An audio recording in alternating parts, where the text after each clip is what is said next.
수업 시작하겠습니다. 반갑습니다. 안전진단부터 보면 되겠죠. 요약집이 248페이지 보시면 됩니다.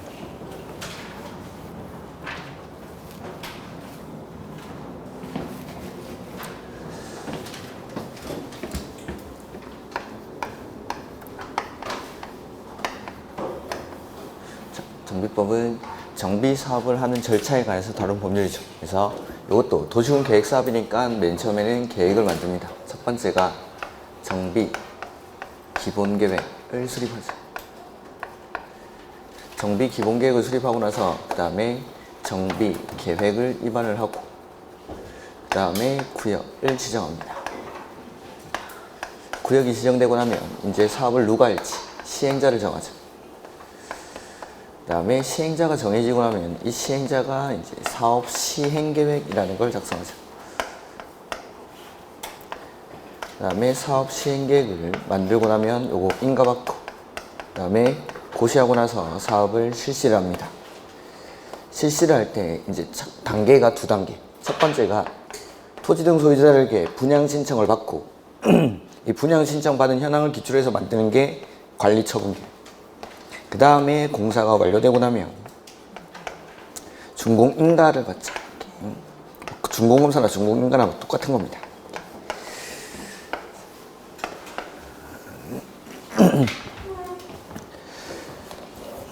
페이지가 248페이지.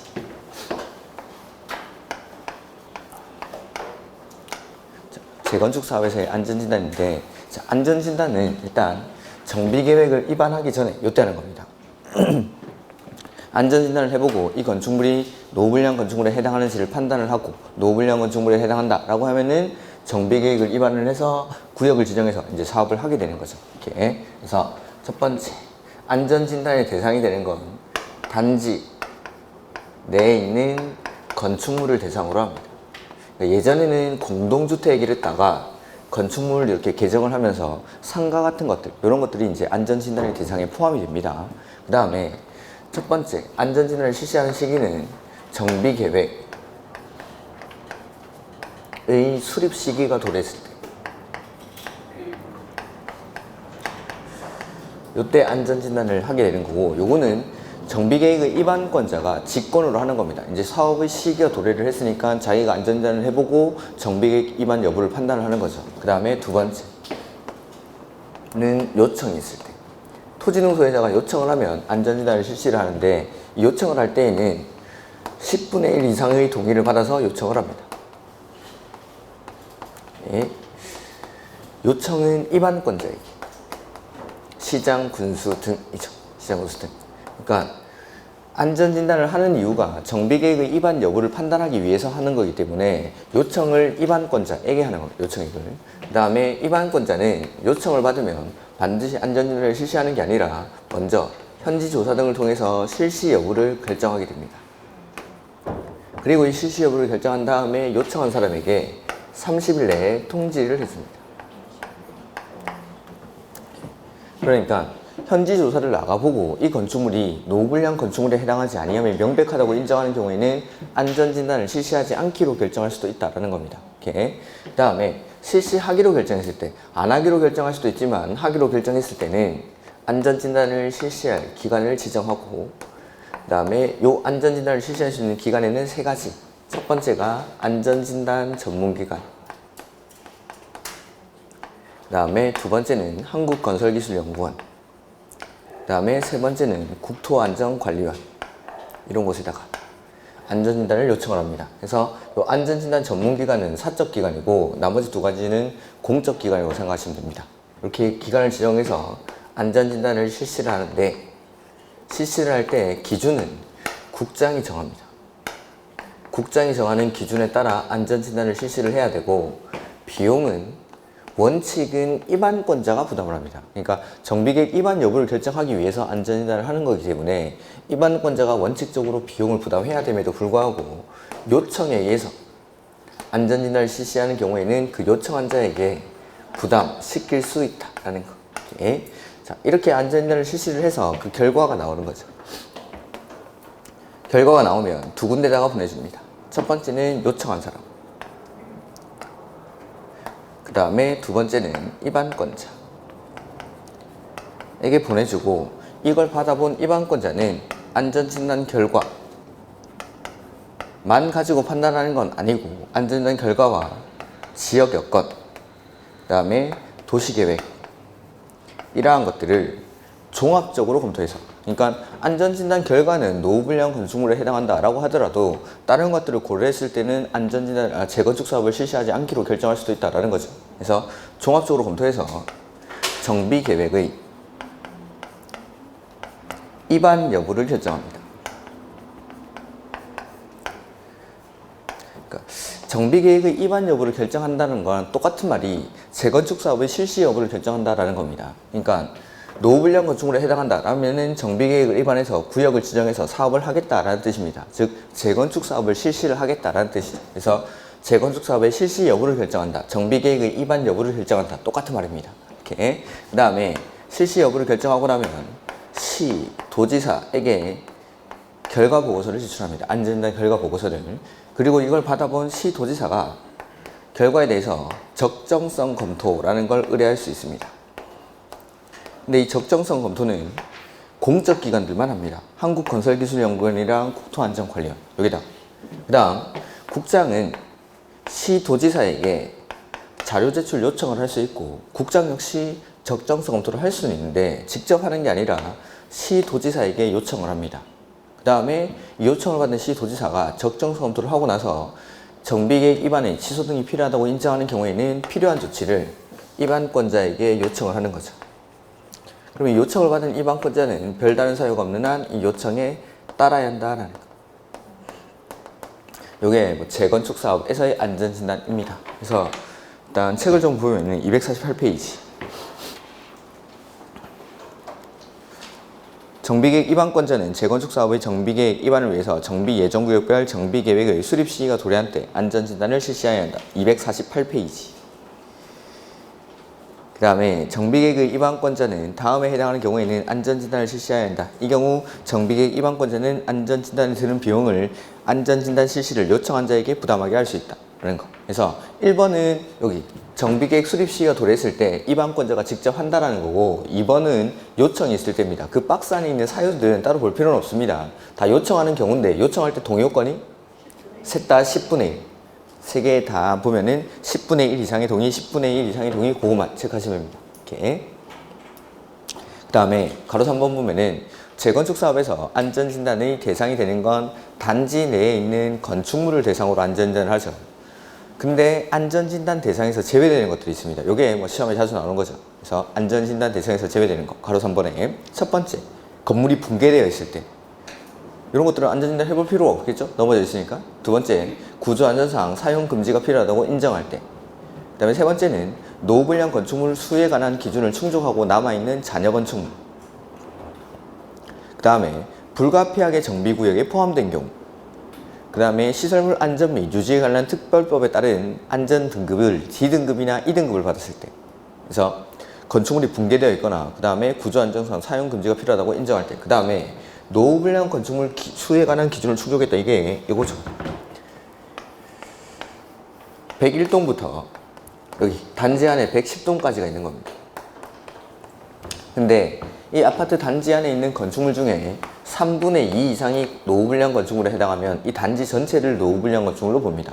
그러니까 101동부터 107동까지 안전진단을 해보니까 이게 싹 다 노후불량 건축물인 거죠. 그럼 남아있는 108, 109, 110동은 해볼 필요도 없이 요거는 재건축 사업의 대상이 된다라는 겁니다. 그러니까 안전진단 대상에서 제외된다는 건 재건축 사업을 안전진단을 해볼 필요도 없이 요거는 재건축 사업의 대상으로 하겠다라는 겁니다. 그 다음에 네 번째, 진입도로 등을 설치하기 위해서 불가피하게 정비구역에 포함된 경우, 이런 것들은 어쩔 수 없이 사업을 해야 되는 거고, 다섯 번째가 다른 법률에서 안전등급을 D등급이나 E등급을 받았을 때, 이럴 때는 안전진단 대상에서 제외한다라는 거, 이런 것들. 그 다음에 안전진단의 의뢰라고 나와있죠. 그러면은 정비계획 입안권자는 현지 조사 등을 통해서 해당 건축물의 구조 안전성, 건축마감, 설비 노후도 및 주거환경 적합성 등을 심사하여 안전진단의 실시 여부를 결정. 그러니까 요청을 받았다고 해서 무조건 안전진단을 실시하는 게 아니죠. 먼저 실시 여부를 결정을 해야 됩니다. 오케이. 그 다음에 실시가 필요하다고 결정한 경우에는 안전진단 기관에 안전진단을 의뢰해야 한다. 해서 안전진단을 실시할 수 있는 기관이 요 세 가지. 그래서 한국건설기술연구원, 그 다음에 안전진단 전문기관, 그 다음에 한국시설안전공단은 이름이 바뀐 겁니다. 그게 예전이 한국시설안전공단이고 지금은 국토안전관리원 이렇게 바뀐 겁니다. 오케이. 그 다음에 안전진단을 실시 보면은 안전진단을 의뢰받은 안전진단 기관은 국장이 정하여 고시하는 기준에 따라 안전진단을 실시를 하여야 하며 국토교통부 용어로 정하는 방법 및 절차에 따라 안전진단 결과 보고서를 작성해서 두 군데다가 보내주죠. 입안권자랑 요청한자. 그 다음에 정비계획 입안권자는 안전진단 결과뿐만 아니라 도시계획, 지역 여건 등을 종합적으로 검토합니다. 종합적으로 검토해서 입안 여부를 결정한다. 정비계획 입안 여부를. 오케이. 그 다음에 뭐 나머지는 됐고, 그 다음에 7번에 안전진단의 적정성 검토해서 정비계획 입안권자는 정비계획의 입안 여부를 결정한 경우에는 지체 없이 여기 시도지사한테 보내줘. 특별시장, 광역시장, 도지사에게 결정 내용과 해당 안전진단 결과 보고서를 제출해야 한다. 그 다음에 시도지사는 필요한 경우에는 한국시설안전공단이랑 거기도 밑에 한국건설기술연구원 이렇게 있는데 한국시설안전공단을 맞지만 국토안전관리원으로 하나 바꿔야죠. 이런 건 뭐 크게 중요한 건 아닙니다. 이렇게 안전진단의 결과의 적정성에 대한 검토를 의뢰할 수 있다. 그 다음에 국장은 시도지사에게 안전진단 결과 보고서 제출을 요청할 수 있으며 필요한 경우에는 시도지사에게 안전진단 결과의 적정성 여부에 대한 검토를 요청할 수 있다. 그래서 자료 제출 요청을 해서 자기도 적정성으로 할 수는 있는데 직접 하는 거 아니고 시도지사한테 요청해서 시도지사가 하는 거죠. 오케이. 그 다음에 4번에 시도지사는 검토 결과에 따라 정비계획 입안권자에게 정비계획 입안 결정의 취소 등 필요한 조치를 요청할 수 있으며 정비계획 입안권자는 특별한 사유가 없으면 그 요청에 따라야 한다라는 거.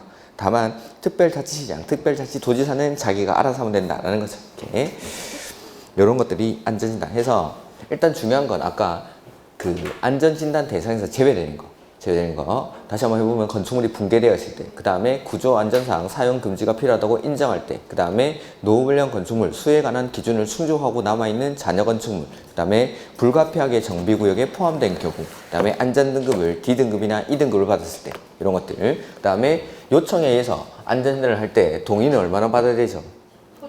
10분의 1 이상. 그리고 입안권자는 요청을 받았다고 해서 바로 안전진단을 실시하는 거 아니죠.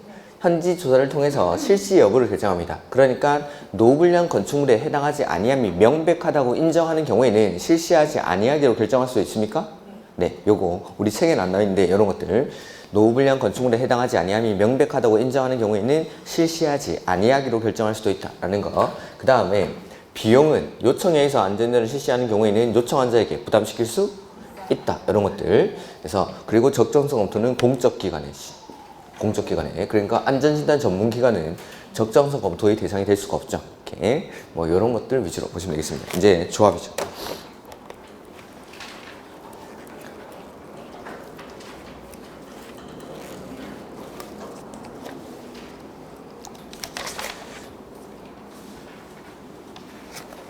노트는 저쪽에 33페이지에 나와 있죠.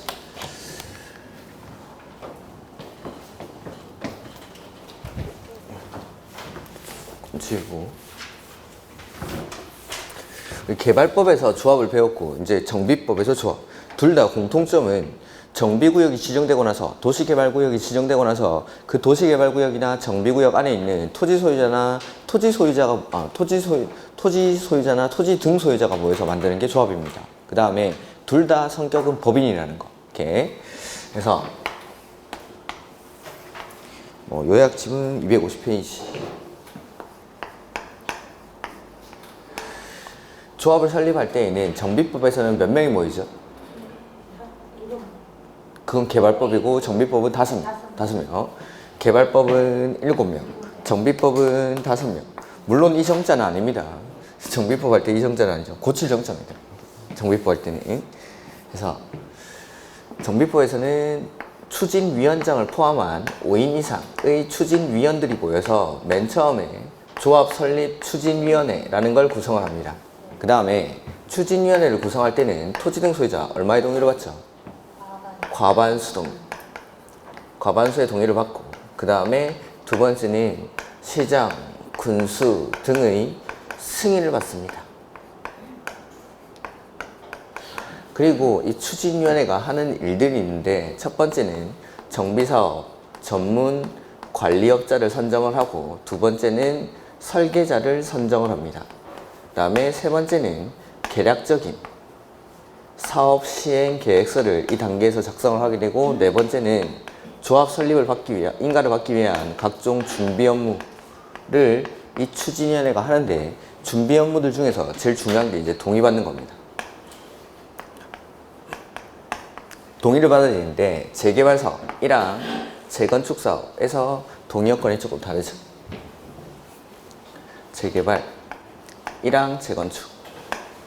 그리고 재건축은 주택단지 안이랑 주택단지가 아닌 지역에서의 동의 요건이 또 차이가 납니다. 이렇게. 그래서 재개발 사업을 할 때 조합 설립 시 동의 요건이 얼마였죠? 4, 3, 2, 1 이렇게 했죠. 4, 3, 1. 그래서 앞에 있는 4, 3이 뭐였죠? 소유자 4분의 3이랑 그 다음에 면적 2분의 1 이상의 동의를 받아서 조합 설립 인가를 신청합니다. 우리 개발법에서는 조합 설립 시 동의 요건이 얼마죠?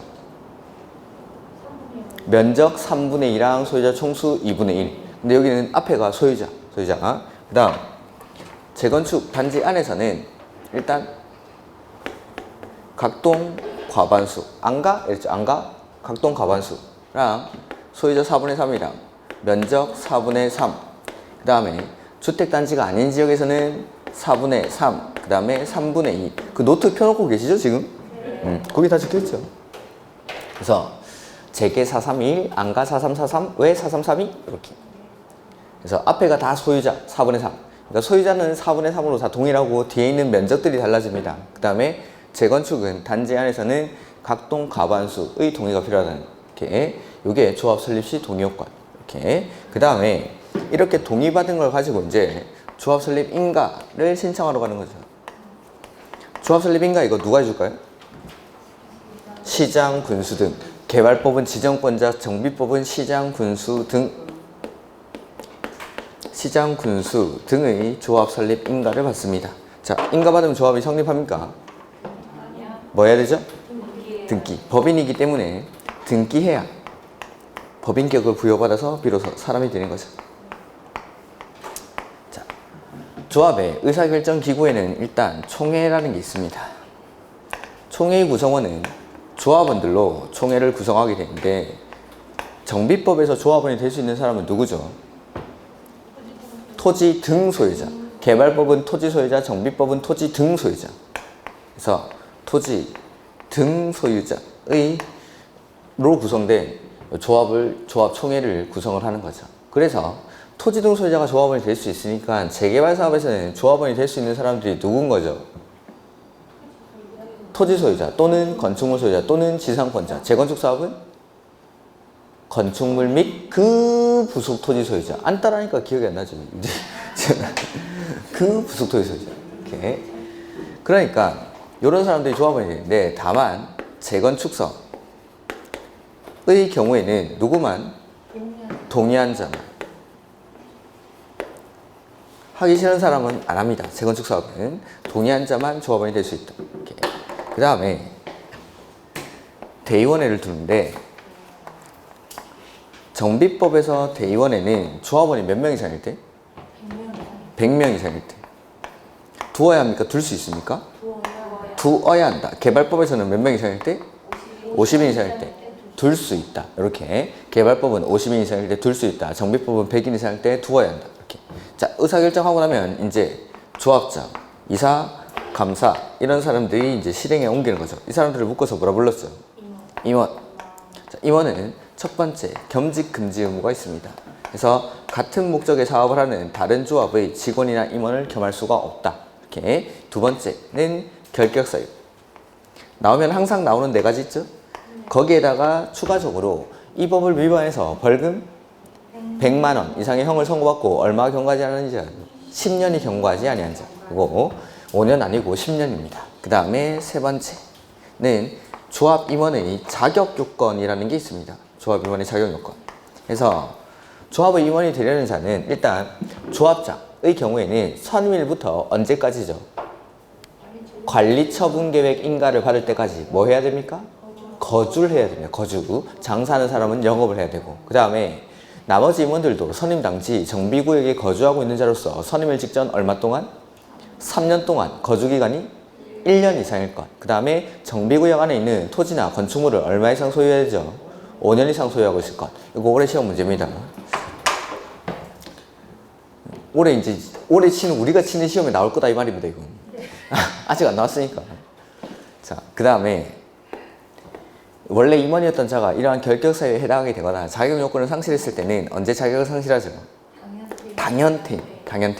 개발법은 다음날. 개발법에서는 다음날, 정비법에서는 당연퇴임. 그리고 대부분의 법에서는 이러한 결격사유에 해당하게 되면 당연퇴임합니다. 당연퇴임. 이런 것들.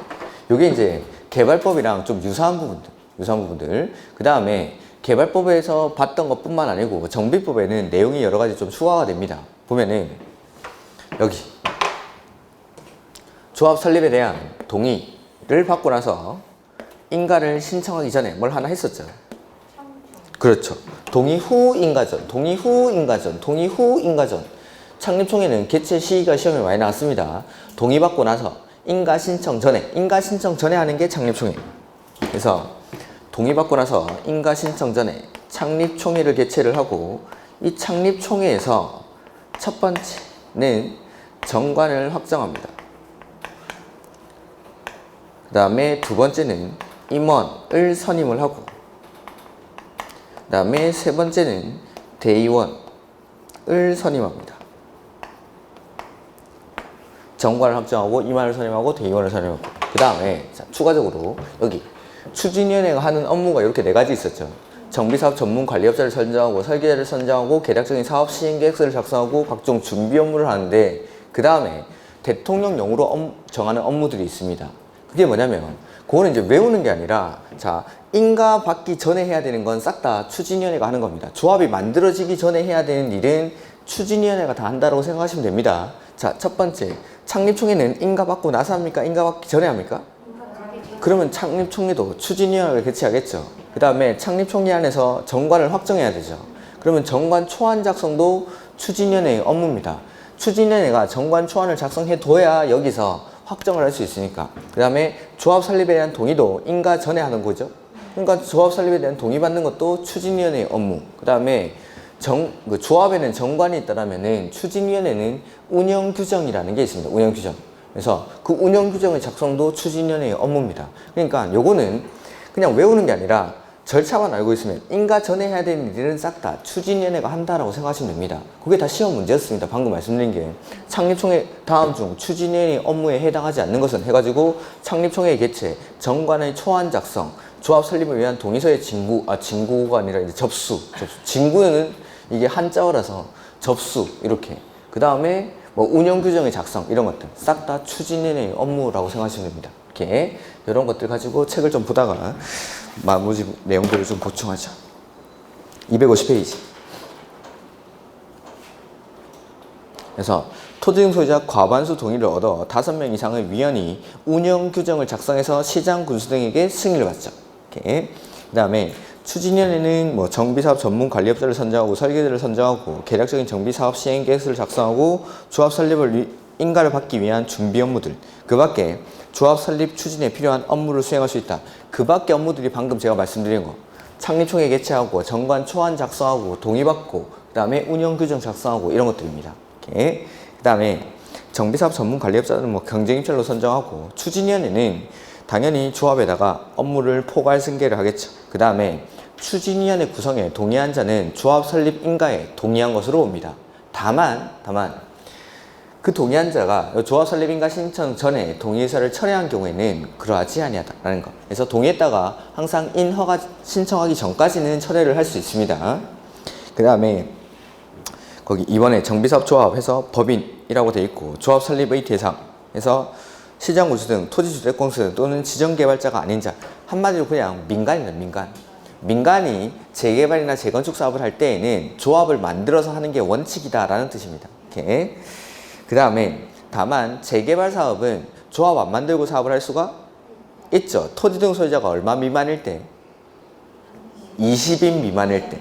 토지 등 소유자가 20인 미만인 재개발 사업은 조합을 구성하지 않고 토지 등 소유자가 직접 사업을 할 수가 있어. 그럴 때는 조합을 안 만들 수 있다라는 거. 그 다음에 밑에 조합 설립 시 동의 요건이 나오죠. 이렇게 동의를 받아서 누구한테 인가받죠? 시장, 군수 등. 시장, 군수 등. 그래서 뭐 조합의 법적 성격 나오고 공법상 비영리 사단법인이라고 돼 있고 그래서 인가받으면 성립하는 게 아니라 언제? 등기한 때 성립을 하죠. 그 다음에 조합원의 자격. 그래서 정비사업의 조합원은 누가 조합원이 되죠? 토지 등 소유자. 토지 등 소유자. 토지 등 소유자. 근데 두 번째 줄 가로 안에 재건축 사업은 누구만? 동의한 자만. 동의한 자만.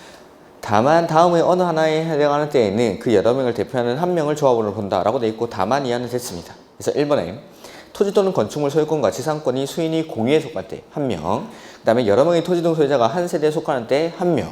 근데 이 경우 동일한 세대별 주민등록상에 등재되어 있지 아니한 배우자 및 미혼인 19세 미만의 직계 비속은 한 세대로 보며 부부는 따로 살아도 한 세대로 봅니다. 그 다음에 19세 미만의 미성년도 한 세대로 본다라는 거. 따로 살아도.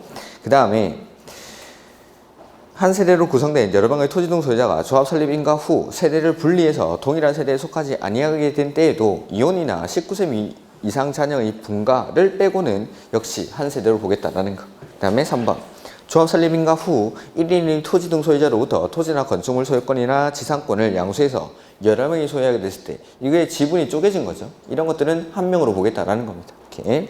그 다음에 조합의 기간 해서 총회는 필수 기간이고 반드시 둬야 되고 그 다음에 임원 조합은 다음의 요건을 갖춘 조합장 한 명과 이사, 감사를 임원으로 둔다라고 해서 A. 정비구역에 거주하고 있는 자로서 선임을 직전 얼마 동안? 3년 동안 거주기간이 1년 이상. 그 다음에 정비구역에 위치한 건축물 또는 토지를 얼마 이상? 5년 이상 소유하고 있을 것. 그 다음에 여기는 빠져있는데 조합장은 선임일부터 관리 처분 계획 인가를 받을 때까지 거주를 해야 됩니다. 이렇게. 이 기역의 임원의 자격 요건이죠. 이 기역에 나와 있는 게 요거 올해 시험 문제다 이 말입니다. 그다음에 니은 임원의 수. 조합은 이사와 감사의 수는 대통령령으로 정하는 다음의 범위에서 정한다라고 해서 A. 조합의 두는 이사의 수는 몇 명이죠?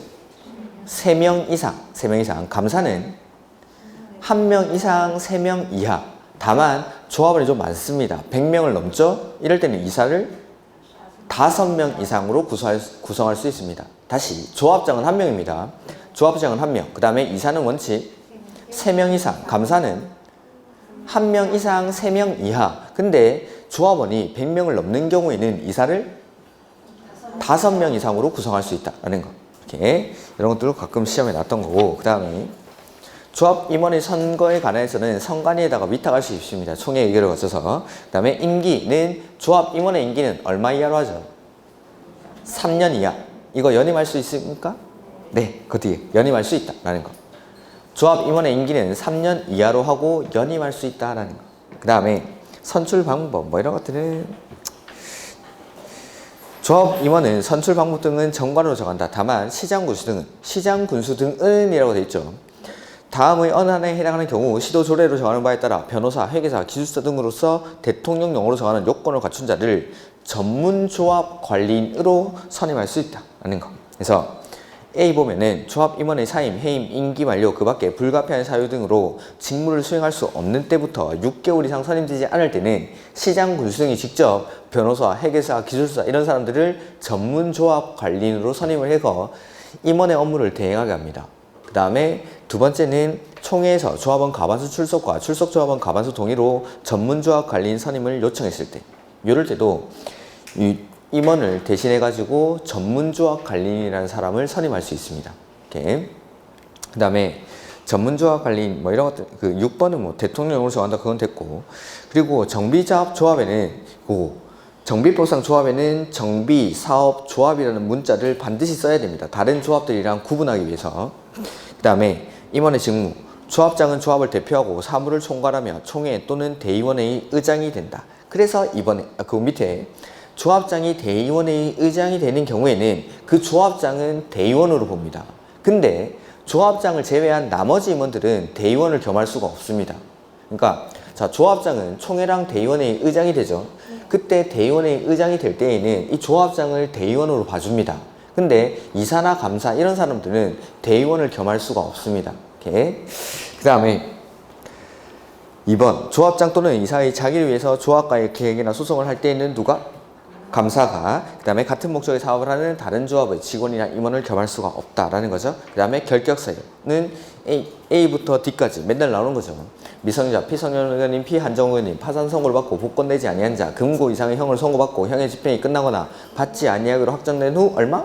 2년이 지나지 아니한 자, 그 형의 집행유예 기간 중에 있는 자. 그리고 하나 추가되는 게 이 법을 위반해서 벌금 100만 원 이상의 형을 선고받고 얼마죠? 10년. 요게 얼마 전까지만 해도 5년이었는데 한 2년 정도 전에 개정이 되고 아직은 나온 적이 없습니다. 그래서 5년 아니고 10년이라는 거. 그 다음에 조합 임원이 결격 사유의 어느 하나에 해당하게 되거나 선임 당시 그에 해당하는 자였음이 판명됐을 때는 언제? 당연 퇴임합니다. 당연 퇴임. 그리고 퇴임된 임원이 퇴임 전에 관한 행위는 그 효력을 잃지 아니한다라는 거. 그 다음에 여기는 이게 안 나와 있는데 자격 요건을 갖추지 못했을 때도 당연 퇴임합니다. 자격 요건. 그 다음에 하나만 더 하면은 아까 전문조합 관리인을 선임할 수 있었죠? 그래서 임원의 업무를 대행하기 위해서 전문조합 관리인을 선임한 경우에도 기존에 있던 임원은 당연 퇴임합니다. 이렇게. 그 다음에 리을에 보면은 조합 임원은 조합원 10분의 1 이상의 요구로 소집된 총회에서 과반수 출석과 출석 조합원 과반수 동의를 받아 해임할 수 있다. 이렇게. 이 경우 이건 됐습니다. 그 다음에 인가의 변경. 조합이 인가받은 사항을 변경하려고 할 때에는 뭘 받을까요? 인가받아야겠죠? 근데 여기서는 총회에서 조합원 3분의 2 이상의 찬성으로 결의를 하고 나서 인가받습니다. 그러니까 인가받은 사항을 변경할 때는 인가받는 건 맞는데 조합원 3분의 2 이상의 찬성이 필요하다라는 거. 이렇게. 그 다음에 경미한 사항은 신고하고 변경할 수 있다. 그 정비법에서는 경미한 사항은 싹 다 신고합니다. 정비법에서는. 그 다음에 사업 주체로 간주 이런 건 못했습니다. 그 다음에 대의원회. 조합원의 수가 몇 명 이상이죠? 100명 이상인 조합은 대의원회를 두어야 한다. 그 다음에 대의원회는 조합원 10분의 1 이상으로 구성한다. 다만 조합원 10분의 1이 100명을 넘는 경우에는 조합원 10분의 1의 범위에서 100명 이상으로 구성할 수 있다. 해서 그러니까 조합원이 500명이다 라고 하면은 대의원을 몇 명으로 구성하죠? 50인 이상. 10분의 1 이상으로 하니까. 다만 조합원이 1500명입니다. 그러면 10분의 1이 100명을 넘죠? 그럴 때는 100명 이상, 150명 이하, 10분의 1의 범위 안에서 100명 이상으로도 구성할 수 있다라는 거죠. 이렇게. 그 다음에 조합장이 아닌 조합의 임원은 대의원이 될 수 없다. 아까 말씀드렸죠. 조합장은 총회와 대의원의 의장이 되고 그 조합장이 대의원의 의장이 됐을 때는 대의원으로 봐주지만 나머지 임원은 대의원을 겸할 수가 없습니다. 이렇게. 그래서 조합장이 아닌 조합의 임원은 대의원을 겸할 수가 없다. 그 다음에 대의원회는 총회 의결 사항 중 대통령령으로 정하는 사항 외에 총회의 권한을 대행할 수 있다. 그래서 여기도 총회의 정권사항이 좀 있습니다. 이 책에 안 써놨는데 이거를 일단은 뭐 나중에 문제 풀다가 나오면 보도록 하죠. 그 다음에 토지 등 소유자 동의자 수 산정 방법이라는 게 나오죠. 가로 1번에 개선 사업이랑 재개발 사업의 경우에는 다음의 기준이라 할 것. 개선 사업이랑 재개발 사업에서 토지 등 소유자가 누구죠? 토지 소유자 또는 건축물 소유자 또는 지상권자. 이제는 기억이 날 때도 됐는데. 그래서 이럴 때는 1번에 한 필지 토지 또는 하나의 건축물을 수인이 공유하고 있죠. 공유일 때는 한 명, 공유일 때는 한 명. 그 뒤에 다만은 아직 뭐 시험에 나온 적은 없는데 전통시장 및 상정과 육성에 관한 법률에 따른 전통시장 및 상정가로서 거기도 토지나 건물을 공유하고 있을 때는 한 명은 한 명입니다. 근데 4분의 3 이상의 동의를 받은 한 명. 그 다음에 토지 지상권이 설정되어 있는 경우라고 되어 있죠. 자, 그러니까 여기 토지 소유자가 갑이고 그 위에 지상권자 A가 있습니다. 개선 사업이나 재개발 사업에서는 토지만 가지고 있는 갑은 토지 등 소유자에 해당합니까? 네. 지상권자 A는 토지 등 소유자에 해당합니까? 네. 토지 등 소유자가 될 수 있는 사람이 2명 있죠. 이럴 때는 어떻게 하죠? 대표하는 1명. 그럼 만약에 토지 소유자가 갑이고 지상에 건물을 을이 소유하고 있습니다. 토지만 가지고 있는 갑은 토지 등 소유자에 해당합니까? 네. 을은 해당하죠. 역시 2명 있죠. 여기는 그게 없죠. 없다란 말은 이 둘 다 토지 등 소유자로 봐주겠다라는 겁니다. 그러니까 토지의 지상권이 설정되어 있을 때, 그러니까 토지 소유자랑 지상권자가 다를 때 N은 한 명만. 근데 토지 소유자랑 건물 소유자가 다르다. 요거는 아예 없으니까 그냥 원칙 그대로 이 두 사람 다 토지 등 소유자로 봐주겠다라는 겁니다. 이렇게. 그래서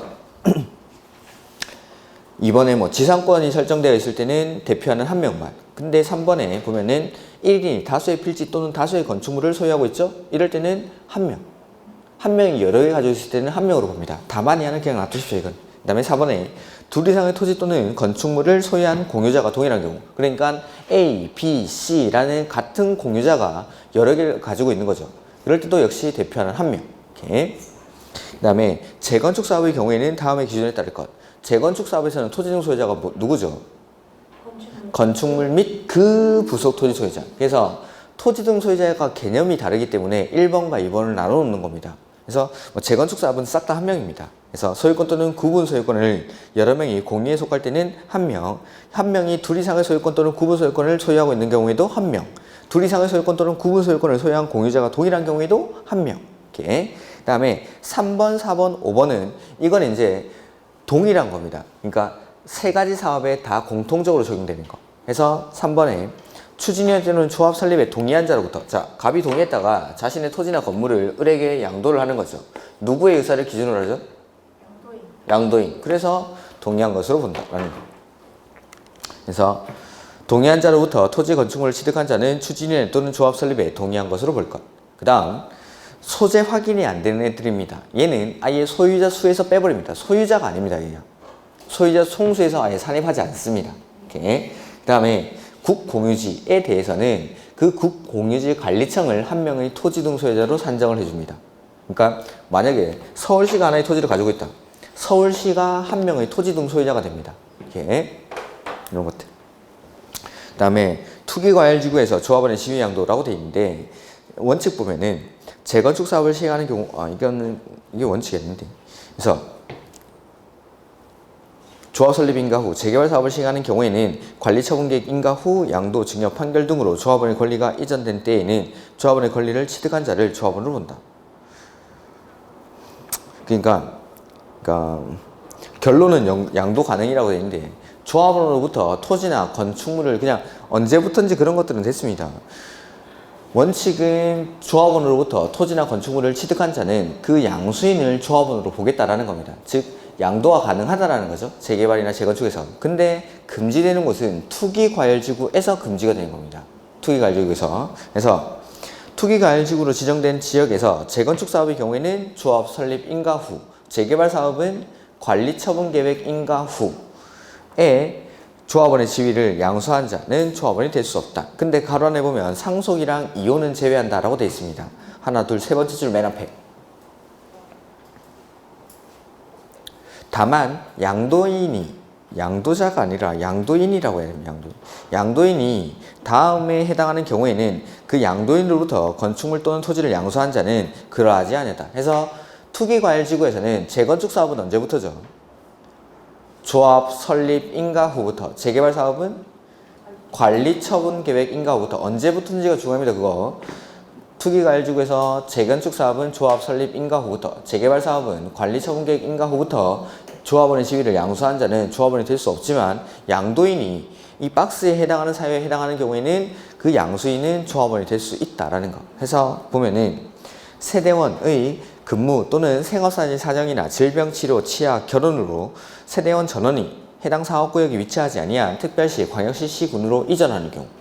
그 다음 두 번째는 세대원 전원이 상속받은 주택으로 이주하거나 세대원 전원이 해외로 이주하거나 2년 이상 해외에 체류할 때, 이럴 때.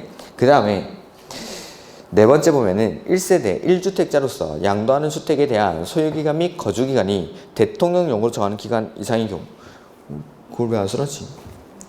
그 대통령령으로 정하는 기간이 소유기간은 10년이고 거주기간은 5년입니다. 그러니까 이 사람들은 투기 목적이 아니라는 거죠. 투기과열지구 아니라도 10년 이상 내가 소유하고 있고 거주를 5년 이상 했다라는 건 투기 목적이 아니기 때문에 조합원의 지위를 팔고 나갈 수가 있다라는 겁니다. 이 사람들은. 그 다음에 그 밖에 이런 것들은 그냥 참고로 보십시오. 이렇게. 그 다음에 오늘 프린트 다 들고 왔습니까? 네. 개정된 거?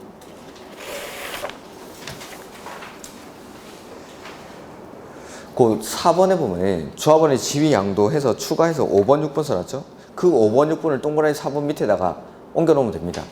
안 가지고 계신 분도 계실 것 같으니까 나중에 문제풀이 하기 전에 요거는 싹 한번 정리표부터 다 보고 나서 한꺼번에 제가 다 수정해 드리겠습니다. 이거는.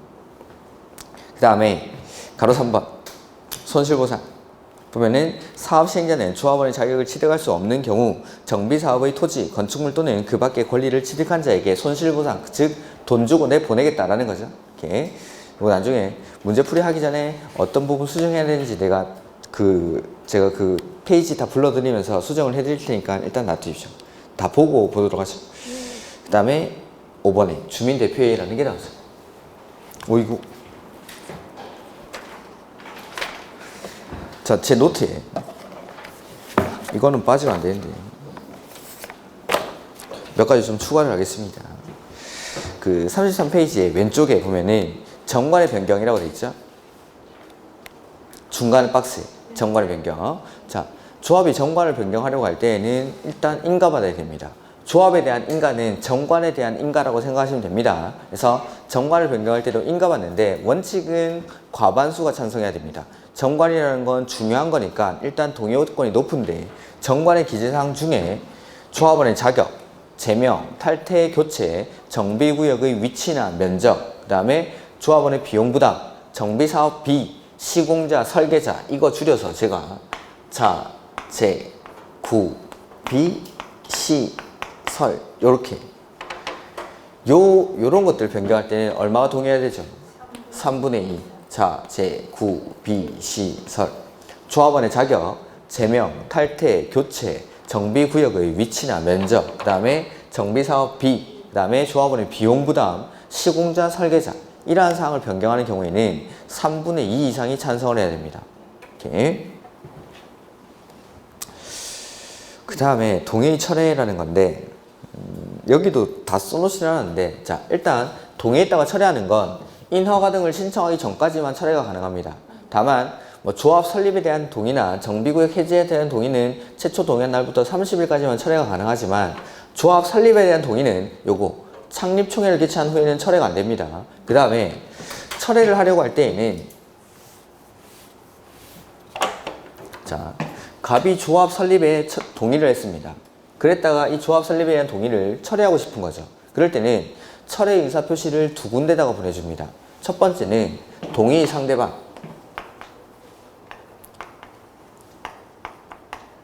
그 다음에 두 번째는 시장, 군수 등. 자, 동의했다가 철회할 때는 두 군데다가 동의 상대방이랑 시장, 군수. 자, 조합 설립에 대한 동의를 했다가 철회하려고 합니다. 조합 설립에 대한 동의는 지금 누가 받고 있죠? 추진위원회가. 추진위원회가 지금 조합 설립에 대해서 동의를 받고 있죠. 그러니까 동의 상대방은 조합 설립에 대한 동의 상대방은 추진위원회가 되는 겁니다. 그래서 추진위원회랑 시장, 군수 등에게 철회 의사표시를 하는 거죠. 자, 만약에 10일날 이렇게 발송을 했다라고 해보죠. 그 다음에 동의 상대방한테는 12일날 도달을 하고 시장, 군수 등에게는 13일날 도달을 했습니다. 그 다음 시장, 군수 등은 이렇게 철회서가 접수된 경우에는 철회서가 접수됐다는 사실을 동일 상대방에게 지체 없이 통지를 해줘야 됩니다. 그래서 지체 없이 13일날 동의 상대방에게 통지를 했다라고 해보죠. 그러면은 거기 3번에 철회 효력 발생 시기라고 돼 있죠. 1번 보면은 철회서가 상대방에게 도달한 때, 상대방에게 도달한 때가 언제죠? 12일 도달한 때니까 12일. 그 다음 2번에 시장, 군수 등이 통지한 때, 지체 없이 통지한다고 했죠. 통지한 때가 13일 중에 언제? 빠른 때 12일날 효력이 발생한다라는 거죠. 이것도 이렇게 사례형으로 나온 적이 있죠. 그 다음에 옆에 뭐 조합원의 지위 양도는 방금 말씀드렸던 거고 의사정족수랑 의결정족수인데 총회에서 의사결정을 하기 위해서는 일정 수 이상 일단 출석을 해야 됩니다. 출석을 해야 회의를 개최할 수 있습니다. 그 출석 요건을 제가 의사정족수라고 부릅니다.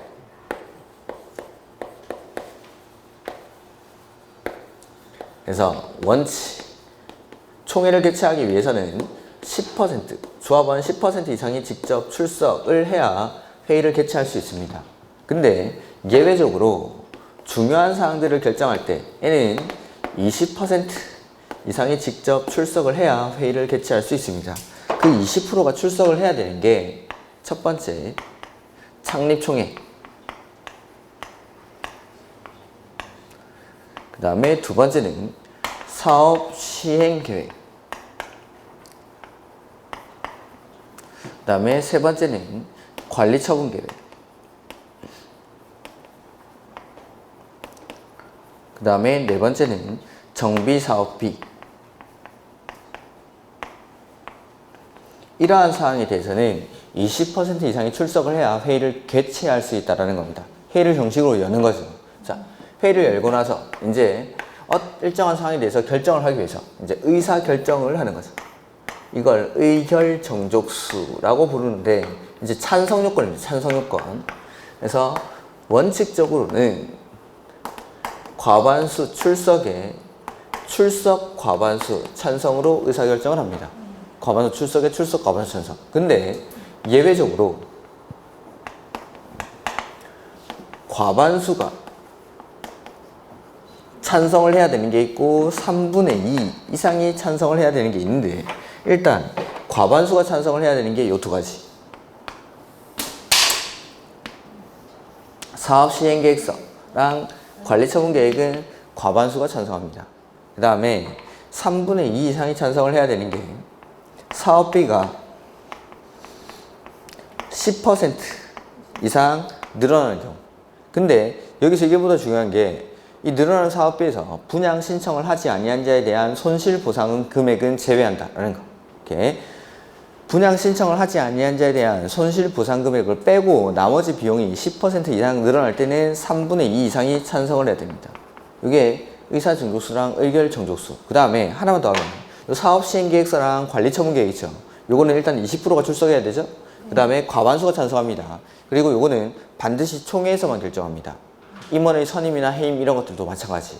총회에서만 선임하는 게 있어, 총회에서만 의결하는 게 있는데 요것들 사업시행계획서랑 관리처분계획 요거는 총회에서만 의결을 합니다. 정비법에도 그 우리가 개발법의 정원화 게임처럼 조합의 총회의 정권사항이라는 게 있습니다. 그런 것들에 사업시행계획서랑 관리처분계획이 들어갑니다. 이렇게 그 다음에 우리 책에 보면은 이제 거의 255페이지 밑에 보면은 주민대표회의라는 게 나오죠.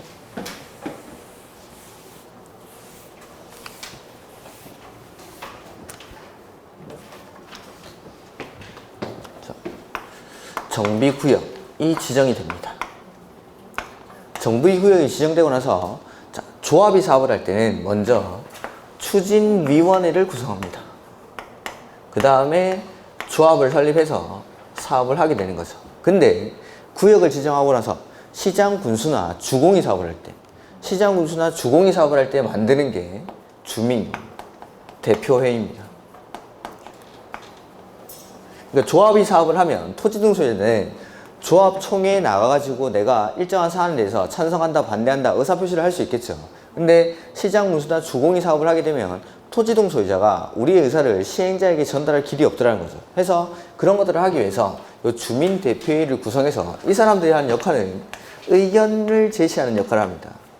그러니까 여기는 회의라고 해가지고 막 의사결정을 하고 그런 데가 아닙니다.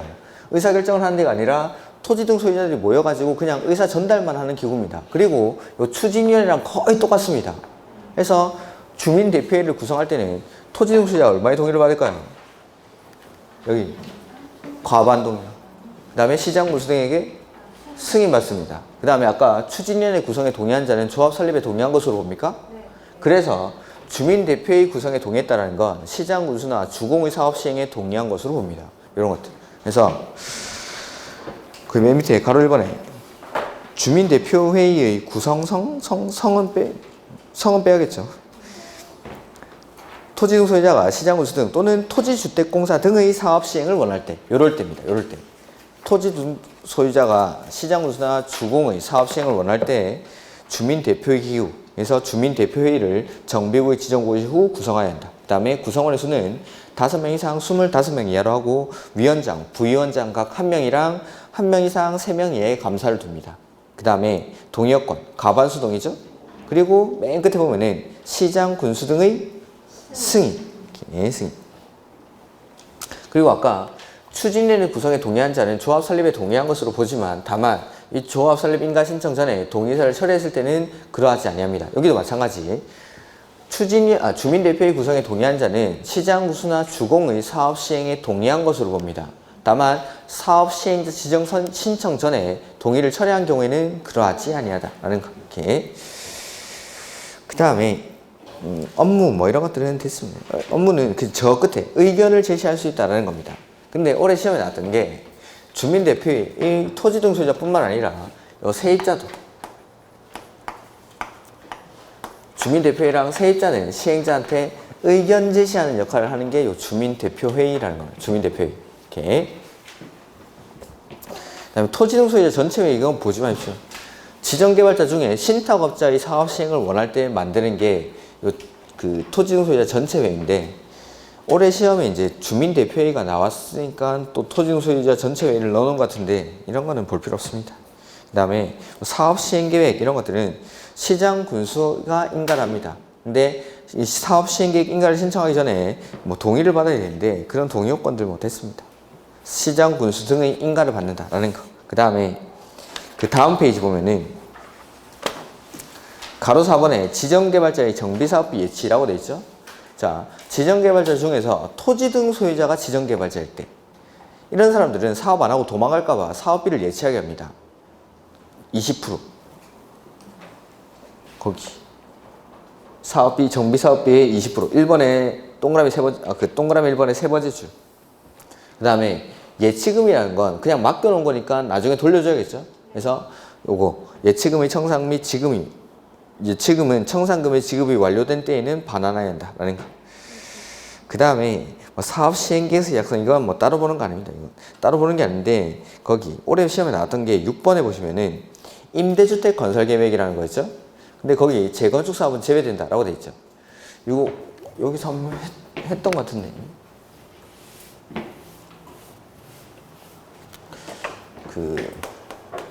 임대주택이나 주택의 규모별 건설 비율이라고 해서 첫 번째 개선사업의 경우에는 국민주택, 규모의 주택은 90% 이하에서 일정 비율을 의무적으로 지어야 됩니다. 저소득층 주민들의 입주 기회를 확대하기 위해서 정비사업에서 국민주택 규모의 주택이나 공공주택을 임대주택을 일정 비율만큼 짓게끔 하는데 개선사업에서는 국민주택 규모의 주택은 90% 이하. 그 다음에 임대주택은 공공임대주택만을 말하는데 요거는 30% 이하. 그 다음 두 번째 재개발 사업은 이거 한 번도 안 했습니까? 그냥 그런 것 같습니다. 국민주택은 80% 이하. 그 다음에 요 재개발 사업에서는 임대주택은 공공, 민간 다 포함해서 모든 임대주택을 20% 이하. 그 다음 세 번째 재건축 사업은 국민주택 규모의 주택을 60% 이하만큼에서 일정 비율을 의무적으로 지어야 한다는 겁니다. 저소득층의 입주 기회를 확대하기 위해서. 자, 일단은 여기 재건축 사업에는 국민주택 규모의 주택만 있죠. 임대주택은 없죠. 나머지에는 임대주택이 다 있었죠. 근데 여기는 임대주택이 없죠. 그겁니다. 6번에 임대주택 건설계획이 이게 정비법 10조인가 그런데 그 임대주택이라는 게 정비법 10조에 따른 임대주택 건설계획을 말하는 겁니다. 그러니까 재건축 사업에는 지금 요거 재건축 사업은 제외 안 된다는 게 요 말입니다. 요 말. 재건축 사업에는 임대주택 건설계획이 없다는 거. 그 다음에 여기랑 관련해서 하나 더 나왔던 게 뭐냐면 자, 여기 재개발 사업에는 임대주택을 20%만큼 지어야 되죠. 자, 요걸 재개발 임대주택이라고 부릅니다. 재개발 임대주택. 재개발 임대주택. 그리고 나중에 이제 기출문제 보면 나올 텐데 요 재개발 임대주택은 의무적으로 지으라고 해서 지은 겁니다. 그러니까 개선 사업할 때는 공공임대주택이니까 이건 어차피 공공이 가져가서 쓰면 되는데 재개발은 이제 조합이 사업을 했는데 이게 안 팔리는 거죠. 그러면은 국장, 시도지사, 시장, 군수, 구청장 내지는 주공에게 인수를 요청할 수 있습니다. 그 중에서 시도지사나 시장, 군수, 구청장이 우선 인수를 하는데 이걸 국장이 우선 인수한다 이렇게 바꿔냈습니다. 그러니까 이 숫자들이 아직 나온 적은 없고 이거랑 관련된 거, 재건축 사업에는 임대주택이 없다는 거. 그게 작년 문제가 뭐였냐면 다음 중 재건축 사업의 사업 시행 계획의 내용에 해당하지 않는 것은 이거 임대주택 건설 계획이었습니다. 임대주택 건설 계획. 그 다음에 여기 재개발 사업의 임대주택, 재개발 임대주택이라고 하는데 요거를 뭐 국장이 우선 인수해야 한다 이렇게 나왔었죠. 국장이 우선 인수하는 게 아니라 시도지사, 시장, 군수, 구청장이 우선 인수한다라고 라는 게 옳은 질문입니다. 이런 것들. 그래서 요거랑 관련된 내용들입니다. 그 다음에 사업시행계획 인가의 특례라고 해서 그 밑에 자 정비구역부터 200m 이내 교육시설 같은 게 있을 때 학교 같은 게 있으면 그 지자체의 교육감이나 교육장과 협의를 합니다. 교육감, 교육장이랑 협의. 그 다음에 관리처분 계획이라는 게 나왔죠. 요거는 조금 쉬었다가 보도록 하죠.